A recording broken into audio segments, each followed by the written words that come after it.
Hello my dear चियास, सब बढ़िया। तो मैं हूं आपका आशुतोष भैया और आप सभी का स्वागत है हमारे एक्सेलेरेट एकेडमी A2 पर। तो बच्चों, आज हमारे ठोस अवस्था का पार्ट 4 है, ठीक है ना। हम लोगों ने पिछले वीडियो में क्या क्या सीखा था, याद करो तो पिछली क्लास में क्या क्या सीखा था। ठीक है, हमने सबसे पहले पढ़ा था ठोस किसे कहते हैं, ठोस के क्या गुण होते हैं, ठोस कितने प्रकार के होते हैं। मुख्यतः कितने प्रकार पढ़े थे? 2 प्रकार, एक होता है क्रिस्टलीय और एक अक्रिस्टलीय। उसके बाद हम लोग क्रिस्टलीय ठोस का क्या पढ़ रहे थे? वर्गीकरण पढ़े, ठीक है ना। और क्रिस्टलीय ठोस का वर्गीकरण जब संपूर्ण हो गया था, अब आ गया है आपका पार्ट 4, ठीक है ना। आज हम लोग कुछ छोटा छोटा बेसिक स्ट्रक्चर जानेंगे कि ये जो तुम्हारा क्रिस्टलीय ठोस रहता है उसका संरचना किस तरीके से रहता है, उसमें जो अवयवी कण है जिससे मिलकर वो बना है वो किस क्रम में किस तरीका से जमे रहते हैं। क्लियर है कि नहीं? तो आज के वीडियो में हम लोग क्या सीखेंगे, ध्यान से समझना। सबसे पहले तो हम लोग सीखेंगे कि जालक बिंदु क्या होता है, ठीक है ना। क्रिस्टल जालक क्या होता है, यूनिट सेल क्या होता है। उसके बाद हम लोग पढ़ेंगे यूनिट सेल के प्रकार, और फिर उसके पश्चात हम लोग पढ़ेंगे क्रिस्टलीय तंत्र के प्रकार, ठीक है ना। उसमें क्रिस्टलीय तंत्र के प्रकार में हम लोग ब्रेविश जालक क्या होता है, ठीक है ना। आपका जो क्यूबिक यूनिट सेल होता है वो कितने प्रकार का होगा, ठीक है ना। तो इन सभी के बारे में हम लोग क्या करेंगे, विस्तृत रूप से अध्ययन करेंगे। अच्छा, इसके साथ साथ आपको एक चीज और बता देता हूं, जितना भी टॉपिक हम लोग आज पढ़ेंगे इन सब का भी लास्ट में आप सबको क्या दिखाया जाएगा, 3D एनिमेशन। क्लियर है कि नहीं? तो वीडियो शुरू करें जी। चलो ध्यान दो आप, ठीक है। सबसे पहले तो आज हम लोग कुछ महत्वपूर्ण परिभाषाएं सीखेंगे। सबसे पहले साइड हेडिंग डालो, कुछ महत्वपूर्ण परिभाषाएं। क्या डालेंगे? कुछ महत्वपूर्ण परिभाषाएं, ठीक है। क्या क्या महत्वपूर्ण परिभाषा है? सबसे पहला जो महत्वपूर्ण परिभाषा है आपका है वो क्रिस्टल जालक। क्रिस्टल जालक किसी कहते हैं, ठीक है ना, या फिर इसी को बोलते हैं क्रिस्टल लैटिस। ठीक है ना, क्रिस्टल जालक की क्रिस्टल लैटिस क्या चीज है, क्या बला है भाई क्रिस्टल जालक, ठीक है। तो क्रिस्टल जालक किसे कहते हैं, ध्यान से समझना। त्रिविम आकाश में यानी 3D अरेंजमेंट जब रहेगा, त्रिविम आकाश में, ठीक है, अरे वो त्रिविम आकाश में, ठीक है, ध्यान से समझने का कोशिश करना। क्या बोल रहा हूं मैं? त्रिविम आकाश में, ठीक है। क्या बोल रहा हूं? किसी क्रिस्टल के नियमित, ठीक ना, त्रिविम आकाश में किसी क्रिस्टल के नियमित, ठीक है ना। क्या का नियमित जी? त्रिविम आकाश में किसी यूनिट सेल की क्रिस्टल के, किसी क्रिस्टल के यूनिट सेल की नियमित व्यवस्था को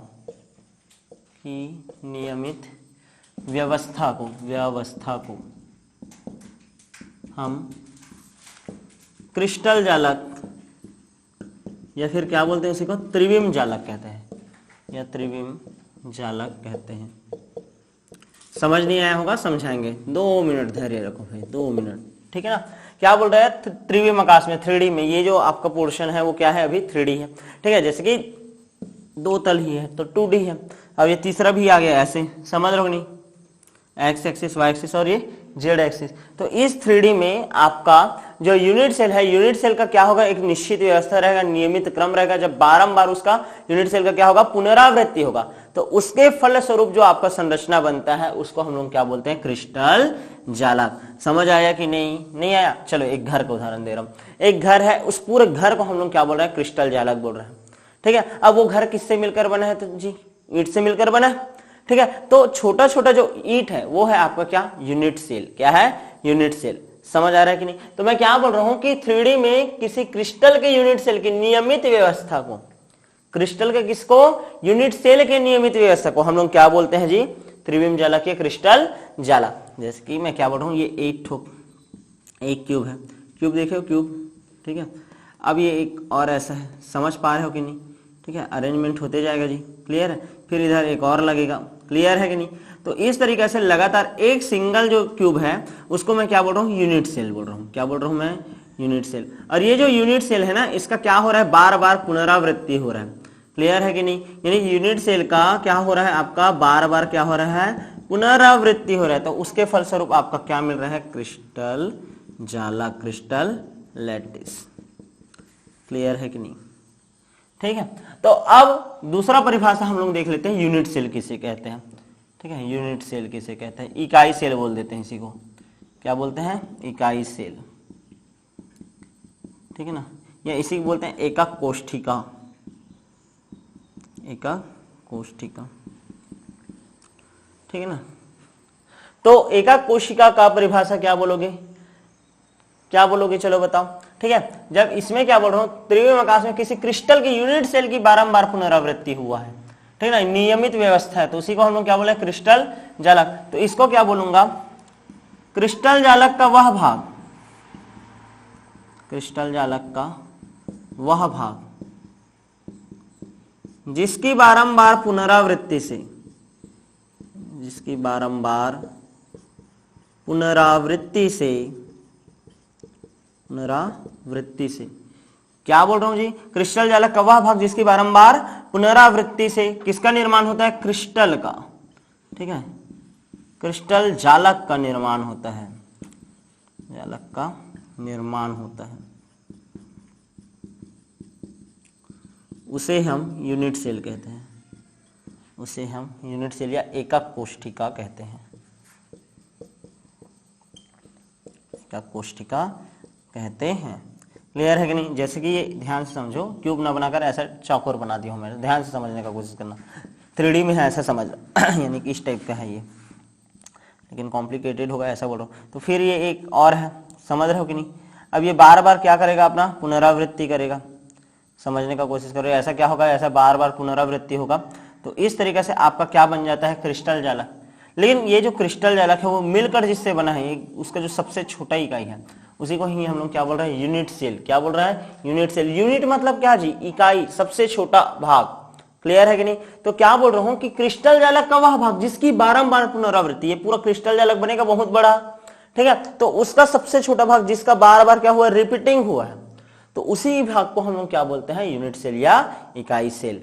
क्लियर है कि नहीं, यहां तक समझ आया, समझ आया कि नहीं, आगे बढ़ जाऊं क्या, ठीक है। अच्छा, नेक्स्ट एक और छोटा सा पॉइंट देखो तो, ठीक है, नेक्स्ट पार्ट पढ़ते हैं हम लोग, जालक बिंदु, ठीक है। तीसरा परिभाषा है किसका, जालक बिंदु।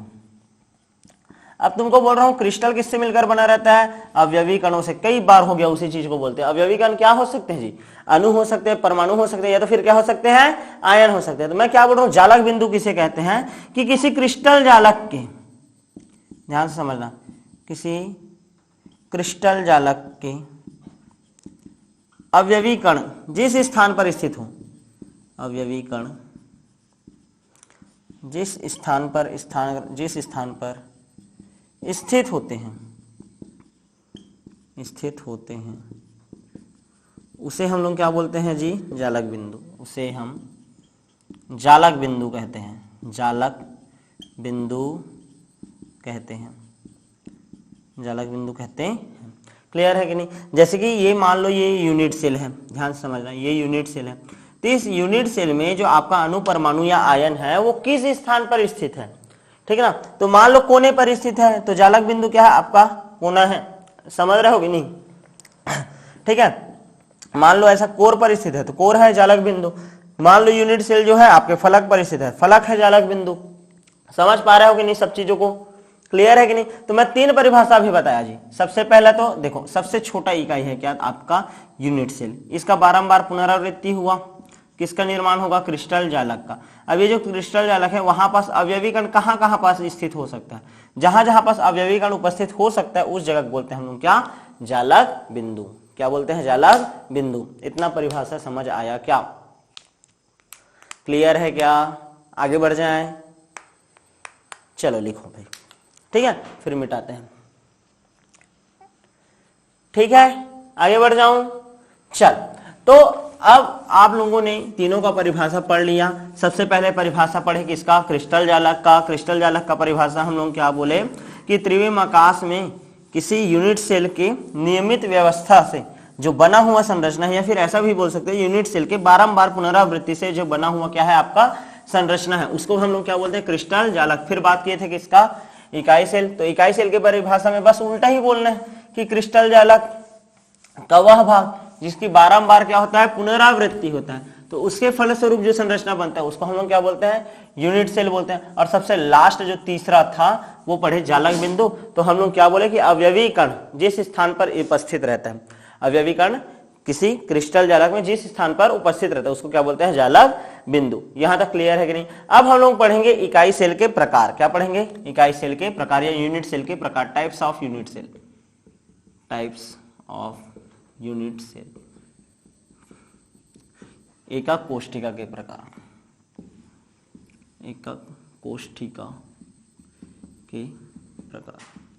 यूनिट सेल बता चुका था, यानी जिसका बारंबार पुनरावृत्ति से क्या बनता है आपका, क्रिस्टल जालक। ठीक है, तो वो यूनिट सेल कितने टाइप का हो सकता है, ठीक है ना। वो जो यूनिट सेल है मुख्यतः होता है कितने प्रकार का, 2 प्रकार का।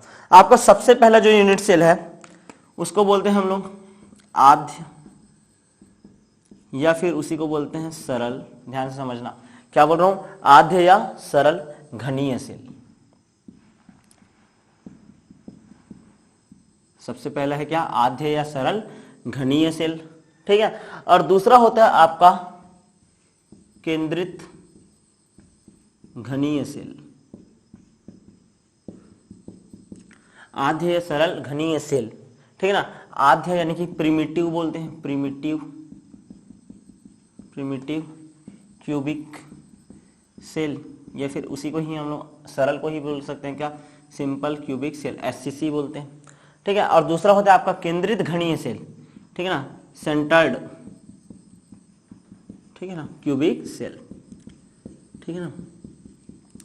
क्या क्या होता है, अब ये जो तुम्हारा केंद्रित घनीय सेल होता है ना, उसको भी हम लोग डिवाइड करते हैं अलग अलग भागों में भी, ठीक है ना। मुख्यतः हम लोग डिवाइड करते हैं उसको कितने भागों में, 3 भागों में। सबसे पहले होता है फलक केंद्रित घनीय सेल, फलक केंद्रित घनीय सेल, पूरा डिटेल बताऊंगा, टेंशन मत लो। पहला होता है फलक केंद्रित घनीय सेल, एफसीसी बोलते हैं, फेस सेंटर्ड सेल करके, ठीक है। दूसरा जो होता है आपका होता है अंतः केंद्रित सेल, अंतः केंद्रित सेल, अंतः केंद्रित सेल, ठीक है ना। क्या बोलते हैं इसको, BCC, body centred cell, clear है। और तीसरा जो आपका होता है अंत्य केंद्रित सेल, अंत्य केंद्रित सेल, ठीक है, एंड सेंटर्ड सेल, ईसीसी बोलते हैं। क्या बोलते हैं, ईसीसी। यहां तक क्लियर है क्या, यहां तक समझ आया क्या, चलो तो बताओ, ठीक है। अब ध्यान से समझो, सबसे पहले एक बात कर रहा हूं मैं, आद्य या सरल घनीय सेल। घन कैसे बनते हैं, ध्यान से समझो। घन कैसे बनता है सबको पता होगा भाई, घन इस तरीके से बनता है। टोटल कितना कोना होता है जी, उसमें 8 कोना होता है, ये घन बना दिया, ठीक है। ये एक सरल घनीय सेल है। एक सरल घनीय सेल में क्या होता है, बोल रहा हूं कि जो अवयवी कण है, अणु परमाणु या आयन, केवल और केवल कहां पास उपस्थित रहते हैं, कोने पर उपस्थित रहते हैं। तो उस प्रकार का जो आपका सेल बनता है उसको हम लोग बोलते हैं क्या, आद्य या सरल घनीय सेल। क्लियर है कि नहीं, क्लियर है। जब अवयवी कण केवल और केवल कहां पास उपस्थित हो, कोने पर उपस्थित हो, उस प्रकार के सेल को हम लोग क्या बोलते हैं, आद्य या सरल घनीय सेल। किसी को कोई दिक्कत है क्या, ठीक है। ये क्या है तुम्हारे, ये जो गोला बनाए हो ना, ये अवयवी कण है भाई, अवयवी कण, ठीक है। और ये अवयवी कण या तो अणु भी हो सकता है, या तो परमाणु हो सकता है, या तो फिर क्या हो सकता है, आयन हो सकता है, अणु परमाणु या आयन। दूसरा हो रहा है आपका centred cubic cell. Centred cubic cell का एक परिभाषा बस ये रहता है कि कोने के अतिरिक्त, कोने के अतिरिक्त अन्य स्थान पर भी अवयवी कण होंगे, अन्य स्थान पर भी अवयवी कण होंगे, अन्य स्थान पर भी, ठीक है ना, अवयवी कण, अवयवी कण क्या होते हैं, उपस्थित होते हैं। क्लियर है कि नहीं। कोने के अतिरिक्त अन्य स्थान पर भी अवयवी कण क्या होंगे, उपस्थित होंगे। आप ध्यान से देखो, सबसे पहले तो फलक केंद्रित घनीय सेल, जैसे कि ये आपका एक घनीय सेल है, ध्यान से समझने का कोशिश करना, ठीक है। अब ये तुम्हारा जो घनीय सेल है, इसमें 1 2 3 4 5 6 7 8 कोने के अतिरिक्त अन्य स्थान पर, कोने को छोड़ देना ऐसा नहीं बोल रहा हूं, कोने में तो रहेगा ही रहेगा, लेकिन जो अवयवी कण है कोने के अतिरिक्त मान लो आपके फलक पर उपस्थित है। क्यूब है, क्यूब में कितना फलक होगा, 6। चलो अपने रूम को देखो, तो अपने रूम में कितना दीवार है, देखो तो, एक ऊपर, एक नीचे, एक हाइट, एक साइड, और एक सामने और एक पीछे, 6 फलक है जी। तो ये जो 6 के 6 फलक है उसमें मान लो अवयवी कण उपस्थित है, कहां पास, फलक के केंद्र पर, बीच में उपस्थित है। तो उस प्रकार का जो सेल होगा उसको फलक केंद्रित घनीय सेल बोलेंगे। जैसे ऊपर हो गया तो ये नीचे हो गया, ये बगल अगल, ठीक है ना, ये पीछे और ये आगे आपका सामने। समझ पा रहे हो कि नहीं? तो 6 के 6 फलक पर उपस्थित रहता है तो उसको हम लोग बोलेंगे क्या? फलक केंद्रित घनीय cell, face centred cubic cell, ठीक है। और तीसरा होता है आपका बीसीसी, सॉरी दूसरा होता है आपका क्या? बीसीसी, ठीक है। बीसीसी में क्या होगा, ध्यान से समझने का कोशिश करना। तो बीसीसी में क्या होगा, ये आपका घन तो रहेगा, घन में कोने में तो रहेगा ही रहेगा, लेकिन कोने के अतिरिक्त एक और जगह में पाया जाता है और वो जगह होता है आपका क्या? ये जो अवयवी कण रहता है ना, घन के केंद्र पर उपस्थित रहता है, बीच में। मतलब ये पूरा रूम है तो रूम में 1 2 3 4 5 6 7 8 ऐसा है, और बीच में एक और गोला आ गया। क्लियर है कि नहीं? असल में अवयवी कण को गोलाकार माना जाता है, ठीक है ना। तो हम गोले का उदाहरण लेकर चलेंगे भाई, ठीक है। अब यहां तक समझ आया कि नहीं? कहां रहता है ये? अंतःकेंद्रित घनीय सेल में, ठीक है। यहाँ मध्य में रहता है, केंद्र पर रहता है, कोने के अतिरिक्त कहां पास उपस्थित रहता है? केंद्र में। और तीसरा होता है आपका अंत्य केंद्रित इकाई सेल। अंत्य केंद्रित इकाई सेल क्या बोलता है, ध्यान से समझना कि कोने पर तो, ध्यान से समझना भाई, कोने पर तो आपका ये सेल तो उपस्थित रहेगा ही रहेगा, ठीक है ना। कोने पर तो रहेगा ही रहेगा, 1 2 3 4 5 6 7 और ये 8। उसके अलावा 2 विपरीत फलक पर, यदि सामने है तो पीछे, अगल है तो बगल, ऊपर है तो नीचे, 2 विपरीत फलक पर भी उपस्थित रहता है। तो उस प्रकार के सेल को हम लोग बोलते हैं ईसीसी। तो एक यहाँ पास और एक यहाँ पास, 2 विपरीत फलक है। यदि यहाँ पास नहीं रहेगा तो यहाँ पास और यहाँ पास रहेगा, और यदि यहाँ पास भी नहीं रहेगा तो सामने और कहाँ रहेगा? पीछे रहेगा। क्लियर है कि नहीं? तो तुम्हारा जो यूनिट सेल होता है मुख्यतः कितने प्रकार का हो रहा है उस हिसाब से 1 2 3 और ये 4, कितने प्रकार का हो जाता है? 4। क्लियर है कि नहीं? यहाँ तक समझ आया कि नहीं? ठीक है। और ये चारों प्रकार में से एक जो है पहला है एससीसी, ठीक है, जिसमें केवल और केवल कहाँ पास उपस्थित रहता है? कोने पर। और जो एफसीसी रहता है कोने के अलावा फलक पर भी, यहाँ पास कोने प्लस प्लस कहाँ रहेगा? केंद्र पर, और इसमें 2 विपरीत फलक पर, ठीक है। तो ये हो गया आपका क्या? यूनिट सेल के प्रकार। तो लिखना शुरू करें क्या? शुरू करें, ठीक है। तो सबसे पहले ये बना लो तो भाई, चलो ये शॉर्ट में बनाओ, ये शॉर्ट में बना लो भाई, ठीक है। समझ आया है कि नहीं? ये शॉर्ट में कैसे लिख लोगे? देखो, कोने पर प्लस कहाँ पास है? फलक केंद्र पर, फलक केंद्र पर, ठीक है ना। इसमें इस वाले में क्या है? कोने पर प्लस कहाँ पास है? केंद्र पर। कहाँ है? केंद्र पर, ठीक है ना, घन के केंद्र पर जी। और यहाँ पास क्या है? कोने पर तो है ही है, प्लस क्या लिखोगे? 2 विपरीत फलक पर, 2 विपरीत फलकों पर, 2 विपरीत फलकों पर, ठीक है ना। अवयवी कणों का स्थान बता रहा हूं मैं। यहां तक समझ आया कि नहीं? चलो लिखो लिखो, चलो ठीक है। आगे बढ़ जाऊं? मेरे ख्याल से लिख ली होगी। चलो ठीक है, चलो आगे बढ़ते हैं फिर, ठीक। तो सबसे पहले हम लोग लिखना शुरू करेंगे किसके बारे में? आधेय सरल घनीय सेल के बारे में, ठीक है ना। समझ आ रहा है कि नहीं जी? तुम लोग तो कमेंट करके भी नहीं बता रहे हो, ठीक है। समझ आएगा तो बताते जाना, कुछ भी डाउट आता है ना तो मैसेज कर दिया करो, ठीक है। हमको पता चलेगा ना कि क्या चीज बच्चा समझ पा रहा है और क्या चीज नहीं, ठीक है ना। चलो, राइटिंग समझ नहीं आता तो मैं तो लिखता हूँ ना भाई, लिखते रहता हूँ तो बोल बोल कर करता हूँ, तो तुम लोग साथ साथ नोट से बना लिया करो, ठीक है। चलो भाई आगे बढ़ते हैं। तो सबसे पहले हम लोग ये जो तुम्हारा आधेय सरल घनीय सेल है ना उसके बारे में लिखेंगे। चलो लिखिए, चलो भाई एससीसी बोलते हैं, ठीक है ना, सिंपल क्यूबिक सेल अभी लिखे थे। चलो लिखो, इस प्रकार के घनीय सेल में, इस प्रकार के घनीय सेल में, इस प्रकार के घनीय सेल में, ठीक है, क्या होगा? घनीय इकाई सेल लिखना चाहिए। इस प्रकार के घनीय इकाई सेल में जालक बिंदु केवल कोनों पर उपस्थित होता है, कोनों पर उपस्थित होता है। क्लियर है कि नहीं? समझ आया कि नहीं?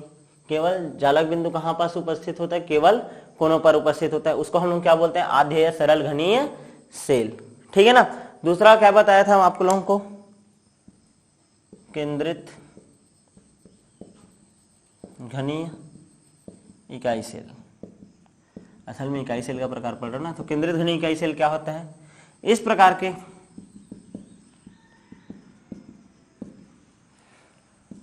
घनी इकाई सेल में, घनी इकाई सेल में जालक बिंदु, यानी जहां पास अवयवी कण रहता है जी, जालक बिंदु कोनों के साथ साथ, कोनों के साथ साथ अतिरिक्त स्थान पर भी, यानी अन्य स्थान पर भी, अतिरिक्त नहीं बोलना चाहिए, क्या बोलना चाहिए? अन्य स्थान पर भी, अन्य स्थान पर भी कहाँ रहता है? उपस्थित रहता है, स्थान पर भी उपस्थित रहता है। क्लियर है कि नहीं? इस प्रकार के घनी इकाई सेल में जालक बिंदु कोनों के साथ साथ अन्य स्थान पर भी उपस्थित रहता है। क्लियर है? आगे बढ़ जाएं। क्या कोनों में तो रहेगा ही रहेगा, अन्य स्थान पर भी उपस्थित रहता है। ठीक है, अब इसमें लिख लेते हैं ये जो केंद्रित घनी इकाई सेल, जिसको हम लोग क्या बोल रहे थे? केंद्रित सेंटर्ड क्यूबिक सेल, ठीक है ना, या फिर ये बोल रहे थे केंद्रित घनी इकाई सेल। तो इसमें कितना प्रकार बताया था? इसके पुनः कितने प्रकार होते हैं? 3 प्रकार होते हैं। कितने प्रकार होते हैं? 3 प्रकार। ठीक है, और 3 प्रकार में सबसे पहला जो प्रकार था वो क्या है आपका? फलक केंद्रित इकाई सेल या घनी इकाई सेल। क्लियर ना? फलक केंद्रित घनी इकाई सेल, जिसको हम लोग क्या बोलते हैं? FCC। तो उसमें क्या लिखोगे? इस प्रकार के घनी इकाई सेल में, घनी इकाई सेल में अवयवी कण या जालक बिंदु, ऐसे लिख सकते हो, अवयवी कण कोनों के साथ साथ, उनके साथ साथ फलक केंद्र पर, फलक केंद्र पर भी उपस्थित होते हैं, फलक केंद्र पर भी उपस्थित होते हैं। डायग्राम बना चुका हूँ, कैसे बोला था? ऐसा टाइप का रहता है ना, ठीक है ना। नहीं, ये तो रहेगा ही रहेगा, 1 2 3 4 5 6 7 और ये 8 कोने पर तो है। यहाँ एक ऊपर फलक, नीचे फलक, बायां दायां और सामने और पीछे, इस तरीके से 6 के 6 फलक पर भी क्या रहता है? उपस्थित रहता है। उसको हम लोग क्या बोलते हैं? फलक केंद्रित इकाई सेल या फलक केंद्रित घनी इकाई सेल, घनी इकाई सेल रहता है। क्लियर है कि नहीं? यहाँ तक लिख लिए क्या? लिखो फलक केंद्रित घनी इकाई सेल। उदाहरण इसका है NaCl है भैया, NaCl का स्ट्रक्चर बनता है FCC में पढ़ेंगे NaCl। आगे बढ़े, चलो दूसरा देखते हैं, दूसरा परिभाषा। ठीक है, अंतः केंद्रित घनीय सेल, यहाँ पास लिख देते हैं अंतः केंद्रित, इसको मिटा देता हूँ। अंतः केंद्रित घनीय इकाई सेल, जिसको हम लोग क्या बोलते हैं? BCC। क्या बोलते हैं? BCC। ठीक है ना?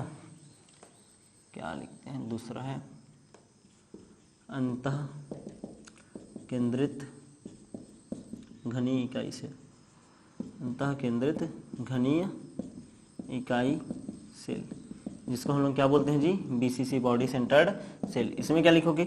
इस प्रकार के घनी इकाई सेल में, घनी इकाई सेल में जालक बिंदु कोने के साथ साथ, कोनों के साथ साथ इस प्रकार के घनी इकाई सेल में जालक बिंदु कोनों के साथ साथ घन के केंद्र पर भी उपस्थित होता है, घन के केंद्र पर भी उपस्थित होता है, केंद्र पर भी उपस्थित होता है। तो उसको हम लोग क्या बोलते हैं? अंतः केंद्रित घनी इकाई सेल। यहां तक क्लियर है कि नहीं? हो गया क्या? कैसे बोला था? ये है तुम्हारा घन और ये जो तुम्हारा घन है 1 2 3 4 5 6 7 और ये 8, ठीक है ना। तो ये घन में तो रहेगा, कोनों पर तो रहेगा और ये बीच में रहता है। क्लियर है कि नहीं? तो इस प्रकार का जो घनी इकाई सेल रहेगा उसको हम लोग क्या बोलेंगे जी? आपका BCC। क्या बोलेंगे? BCC। और तीसरा होता है आपका अंत केंद्रित इकाई सेल। ठीक है ना? 1 मिनट, ठीक है, ये तो लिख लिए हो ना? ठीक।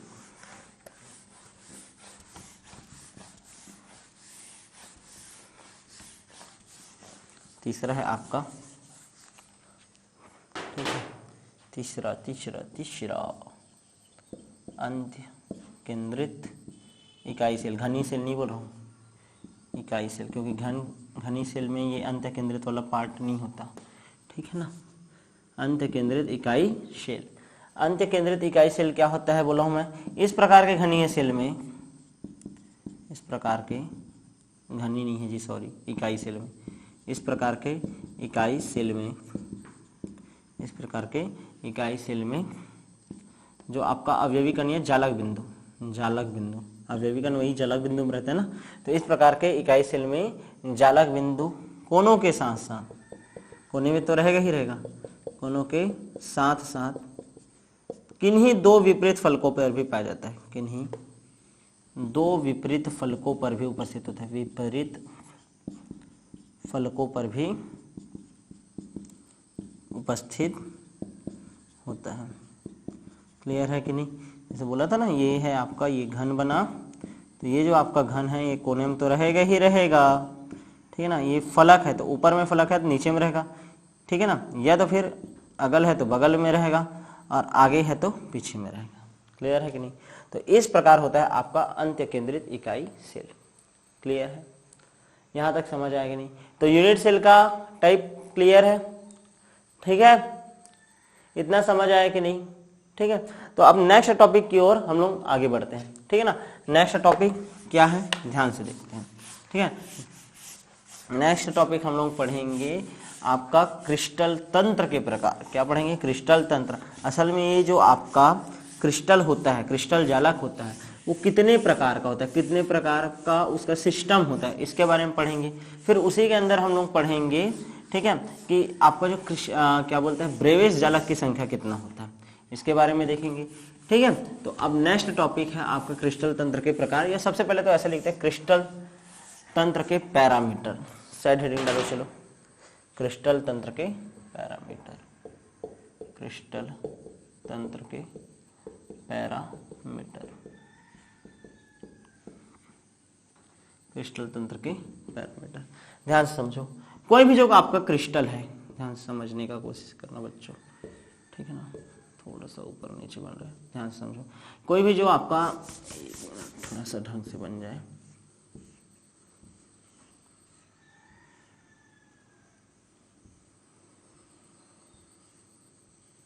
ये आपका एक क्रिस्टल है, ठीक है ना, ध्यान से समझने का कोशिश करना।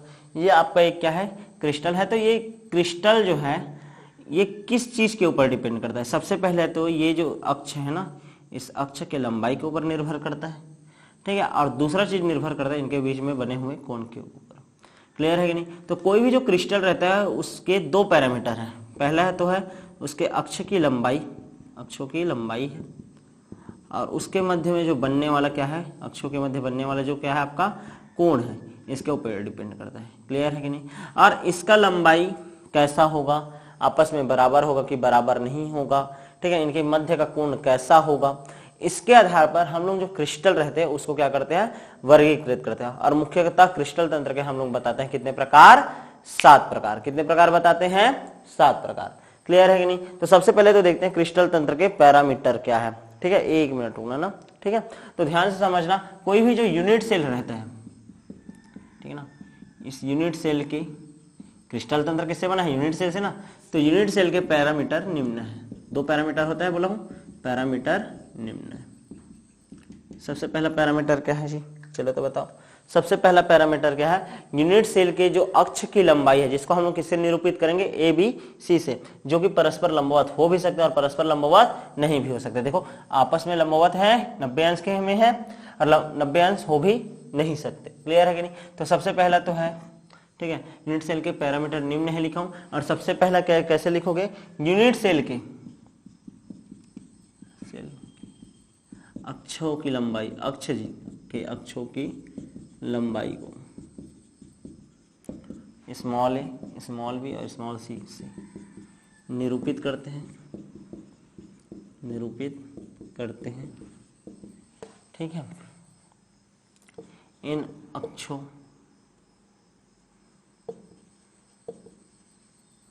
ये अक्ष ऐसे लिखना चाहिए देखो, ये अक्ष परस्पर परस्पर लंबवत हो भी सकते हैं और नहीं भी, हो भी सकते हैं और नहीं भी, और नहीं। ठीक है, जैसे देखो यहाँ पास देखो ये 3 अक्ष है, ठीक है ना, एक्स वाई और ये यही पास वाला है ना, ध्यान से समझने की कोशिश करना। ये मान लो इसका लंबाई ए है, इसका लंबाई बी है और इसकी लंबाई सी है, ठीक है ना। तो यहाँ पास ये जो अक्ष की लंबाई है, ध्यान से समझना, ये बराबर हो भी सकता है, ए बराबर बी बराबर सी, ऐसा हो भी सकता है और नहीं भी, और परस्पर लंबवत हो भी सकते हैं और नहीं भी। क्लियर है कि नहीं? परस्पर लंबवत हो भी सकते हैं और नहीं भी। और दूसरा चीज, एक और चीज देखो तो, ठीक है ना, ये जो अक्षों के मध्य का जो कोण है ना, अक्षों के मध्य का कोण, अक्षों के मध्य का कोण, कोण क्या होता है जी? अल्फा, बीटा व गामा होता है, ठीक है। ऐसे मानेंगे, इसको मान लो ये अल्फा है, ये बीटा है और ये गामा, तो ये आपस में बराबर यानी कि 90 अंश के हो सकते हैं या 120 अंश के होंगे। इनके मध्य का कोण क्या होगा, ये अलग अलग हो सकता है। क्लियर है कि नहीं? मतलब क्रिस्टल तंत्र के कितने पैरामीटर है? मुख्यतः 2। एक तो पहले देखना है अक्ष की लंबाई और दूसरा देखना है उसका क्या कोण, और इसके आधार पर हम लोग क्रिस्टल तंत्र को हम लोग डिवाइड करते हैं कितने आधार पर? 7 प्रकार के, यानी कि इस आधार पर कितने प्रकार में डिवाइड करेंगे? 7 प्रकार, ठीक है ना। चलो देखो यहां तक हो गया क्या? ठीक है, मिटाता हूँ फिर, ठीक ठीक है। तो अब आगे क्या, ठीक है, पैरामीटर क्या क्या होते हैं इसको तो जान डाले, ठीक ना, क्रिस्टल तंत्र के क्या क्या पैरामीटर। अब ये पैरामीटर के आधार पर हम लोग पढ़ेंगे क्रिस्टल तंत्र के प्रकार। किसके प्रकार पढ़ेंगे? क्रिस्टल तंत्र का ना यूनिट सेल का प्रकार पढ़ डालो। अब पढ़ रहे हो क्रिस्टल तंत्र के प्रकार, तो साइड हेडिंग डालो। चलो, क्रिस्टल तंत्र के प्रकार, क्रिस्टल तंत्र के प्रकार, क्रिस्टल तंत्र के प्रकार। ध्यान दो जी, क्या पढ़ेंगे आप? क्रिस्टल तंत्र के प्रकार। 1 मिनट ना, बस थोड़ा सा चेंज करने दो, ठीक है। तो क्या लिखेंगे? क्रिस्टल अक्ष के लंबाई, क्रिस्टल अक्ष के लंबाई तथा उनके मध्य कोण, तथा उनके मध्य के कोण, उनके मध्य के कोण व उनकी ज्यामिति के आधार पर, उनकी ज्यामिति के आधार पर, उनकी ज्यामिति के आधार पर क्रिस्टल तंत्र को, क्रिस्टल तंत्र को 7 प्रकार से वर्गीकृत किया जाता है। कितने प्रकार से? 7 प्रकार से वर्गीकृत किया जाता है, ठीक है, किया जाता है, ठीक है। कैसे कैसे कितने प्रकार में वर्गीकृत किया जाएगा, ध्यान से देखना। चलो कॉलम बनाए, कॉलम बनाकर करेंगे भाई, ठीक है। और जैसे मैं बता रहा हूँ वैसे ही याद रखना, क्योंकि उसका ट्रिक है ना, ठीक है। पहले साइड में क्रमांक लिखो, फिर इधर लिखना क्रिस्टल तंत्र के प्रकार, क्रिस्टल तंत्र के प्रकार, ठीक है। दूसरा लिख देते हैं हम लोग अक्ष की लंबाई, अक्षों की लंबाई, अक्षों की लंबाई। नेक्स्ट लिखते हैं अक्षों के मध्य कोण, ठीक है ना, या अंतराक्षीय कोण बोलते हैं। क्या बोलते हैं? अंतराक्षीय कोण, अंतराक्षीय कोण, ठीक है ना। और ये जब कोण बनेगा तो कितने प्रकार का ये जो घनी सेल है, ठीक है ना, अंतराक्षीय कोण बन रहे तो कितने प्रकार के घनी सेल है, कितने प्रकार का ये, सॉरी घनी सेल बोल रहा हूँ, इकाई सेल बना सकता है, ठीक है ना। तो यहाँ पास हम लोग लिख देते हैं जालकों की संख्या, जालकों की संख्या, कौन कौन सा प्रकार का इकाई सेल बनाएगा, ठीक है।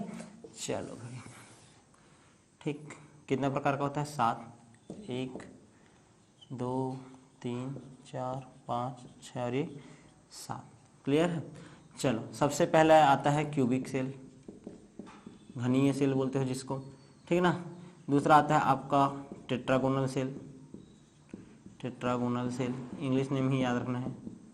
उसके बाद आता है ऑर्थोरोम्बिक सेल, ऑर्थोरोम्बिक सेल। फिर रोम्बहेड्रल, रोम्बहेड्रल सेल। उसके बाद आता है आपका, उसके बाद देखो क्यूबिक सेल है, दूसरा है टेट्रागोनल सेल, तीसरा है आर्थोरोम्बिक सेल और तीसरा है चौथा क्या है?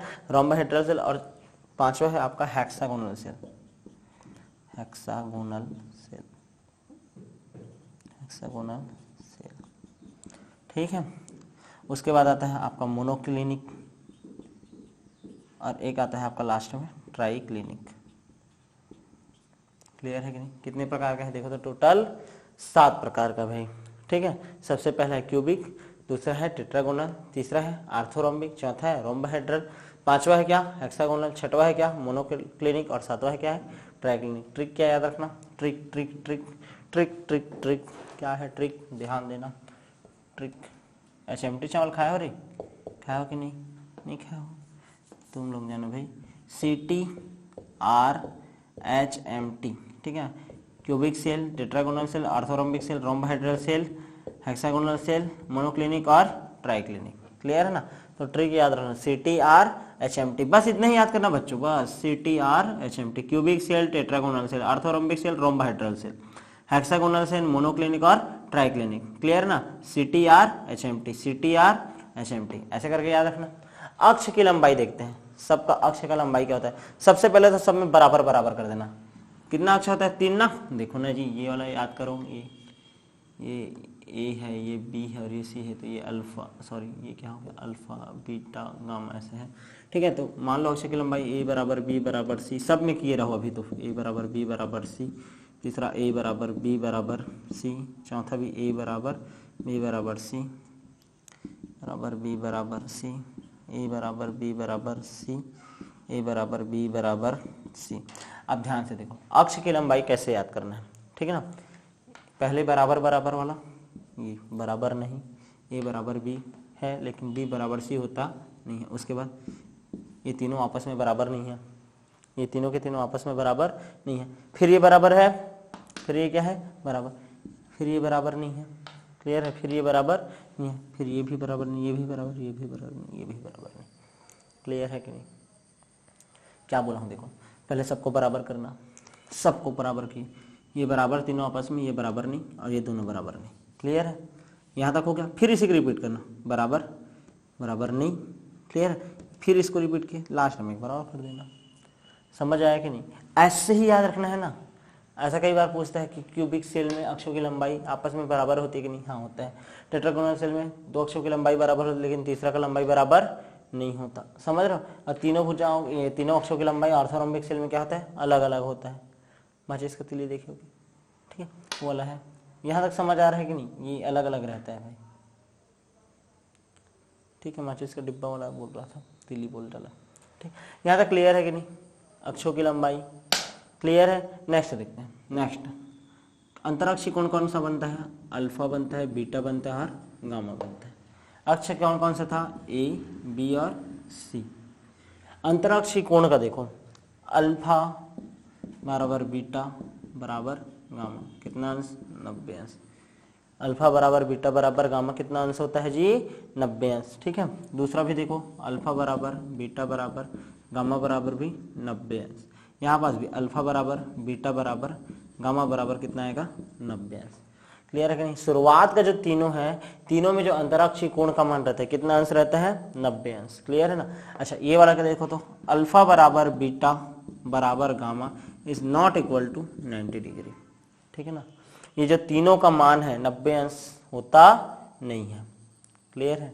अल्फा बराबर बीटा बराबर गामा बराबर नहीं है क्या? 90 अंश। अच्छा, इसके बराबर वाला देखो, अल्फा बराबर बीटा बराबर 90 अंश और gamma is equal to 120 degree, 120 अंश। क्लियर है कि नहीं? कितना अंश आता है जी? 120 अंश। अच्छा, इसके बाद वाला देखो, अल्फा बराबर गामा बराबर 90 अंश। अल्फा और गामा का मान अब क्या है? 90 अंश। और जो बीटा का मान है वो कितना है? 120 अंश। ध्यान से देखो, बीटा का मान क्या आ गया आपका? 120 अंश। ठीक है, 1 मिनट रुको तो, अल्फा बराबर बीटा बराबर गामा, चौथा ना, 1 मिनट ना, थोड़ा सा डाउट है बच्चों।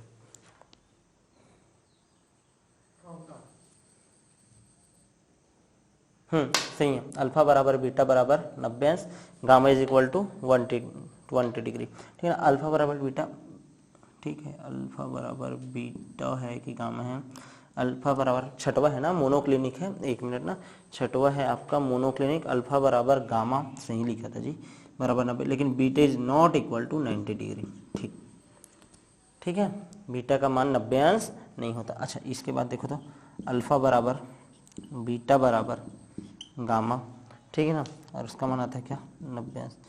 तीनों का मान ऐसा होता ही नहीं है। क्लियर है? तो देखो सबको पहले तो ऐसे लिखना, अल्फा बराबर बीटा बराबर गामा, ऐसे करके। शुरुआत का जो 3 है वो तीनों के तीनों समान है, कोई दिक्कत होगा क्या? नहीं। उसके बाद देखो अल्फा बराबर बीटा बराबर गामा के, लेकिन ये इसका मान ध्यान से समझना, इन सभी का मान 90 अंश होता नहीं है। अच्छा, यहाँ पास अल्फा और बीटा का मान 90 अंश, लेकिन गामा का मान 120 अंश। यहाँ अल्फा और गामा ना, बीटा नहीं किया हूँ, गामा को ला दिया, दोनों का मान 90, लेकिन बीटा का मान 90 अंश होता नहीं है। और यहाँ पास देखो ना अल्फा बराबर होता है, ना बीटा, ना गामा। क्लियर है? ये तीनों आपस में बराबर होते ही नहीं है, और 90 अंश इसका मान होता नहीं है। क्लियर है? तो ये याद रखना। अब जालक की संख्या देखते हैं, ठीक है ना, कितने प्रकार के क्रिस्टल जालक ये जो तुम्हारा क्रिस्टल तंत्र है उसमें बनता है। तो क्लियर है कि नहीं? ठीक है, देखो सब में प्रिमिटिव टाइप का तो बनेगा ही बनेगा।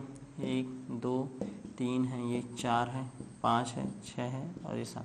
पी मतलब प्रिमिटिव जी, आद्य प्रकार का एससीसी वाला, जिसमें केवल और केवल कहाँ पास रहता है, कोने पर रहता है।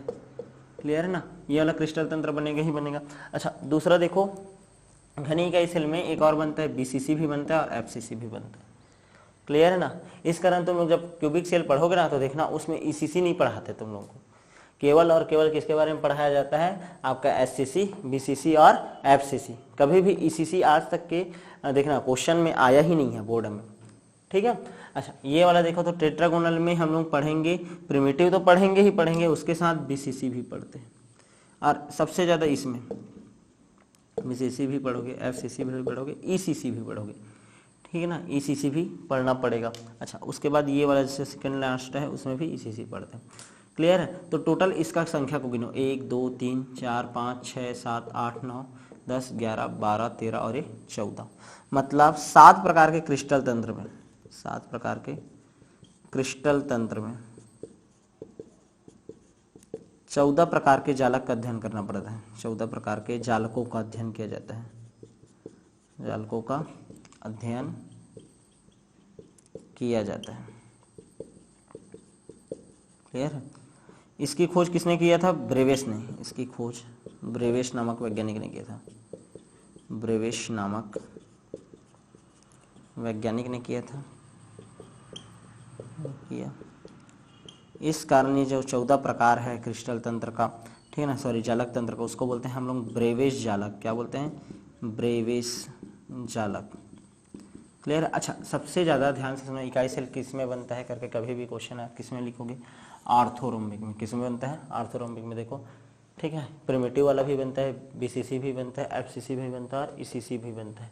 क्या होता है सबको बता चुका हूँ अभी। क्लियर है कि नहीं? ये यहाँ तक समझ आया कि नहीं? ठीक है, क्यूबिक सेल में कितना बनता है देखो तो, ईसीसी सॉरी एससीसी बनता है, बीसीसी बनता है और क्या बनता है आपका? एफसीसी बनता है। क्लियर है? यहाँ तक समझ आया कि नहीं? ठीक है, पहले तो सीटी और एचएमटी करके याद रखना, फिर सबका मान बराबर रखना। शुरुआत का बराबर, ध्यान समझो, शुरुआत का मान बराबर, फिर एक गलत, फिर 2 गलत, फिर सब सही। समझ रहे हो कि नहीं? यानी सब बराबर, फिर एक गलत, फिर सबके सब, ऐसा करना।